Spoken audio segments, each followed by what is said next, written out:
चला बाबा, आज यात्रेला जायचंय म्हणून एवढी खुश होते, पण त्याआधी रात्री जे पाहुणे आले होते त्यांना पहिलं बाय बाय केलं आणि घरातली कामं उरकायला घेतली. कारण तुम्हाला तर माहिती आहे, अक्षय तृतीयेपासून 4-5 दिवस झालं आमच्या गावची यात्रा चालू आहे. पण कशाचं काय बाबा, पप्पांनी तर सांगितलं आता अवघडलेल्या अवस्थेत कुठेही बाहेर जायचं नाही आणि गर्दीच्या ठिकाणी तर अजिबात नाही. म्हणून म्हटलं चला आपलं टेन्शन बाजूला ठेवूया आणि हे बुक वाचत बसूया. इकडे मम्मीचं चाललं होतं आवरायचं, कारण मम्मी ती मावस बहिणीला घेऊन चालली होती यात्रेमध्ये. त्यामुळे तिचं चाललेलं की कुठली साडी नेसू, कुठला ब्लाऊज घालू. पण माझं तर मूड पूर्ण ऑफ झाला होता, कारण मला सोडून ह्या दोघी जणी मात्र निघाल्या होत्या. असं चिडवून चिडवून मला जात होत्या मुद्दाम, कारण या वेळेला काही मला जायला मिळणार नव्हतं. मी पण म्हणलं जाऊ दे बाबा, एवढे वर्ष सगळ्या गोष्टी माफ, आता हे सगळं तर सोडून देऊया, कारण इथून पुढे तर एन्जॉयच करायचं आहे. आता मम्मी आणि ती दोघी जणी येत होत्या, तोपर्यंत म्हणलं घरातली छोटी मोठी का होईना कामावरून घेऊया. तेवढ्यातच पप्पा मम्मी सगळेजण आले होते खरेदी करून.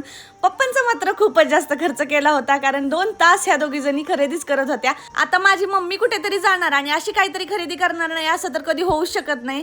पण माझ्यासाठी मात्र तिने छान अशा बँगल्स आणल्या होत्या, ज्या की आता खूपच जास्त ट्रेंडिंग आहेत.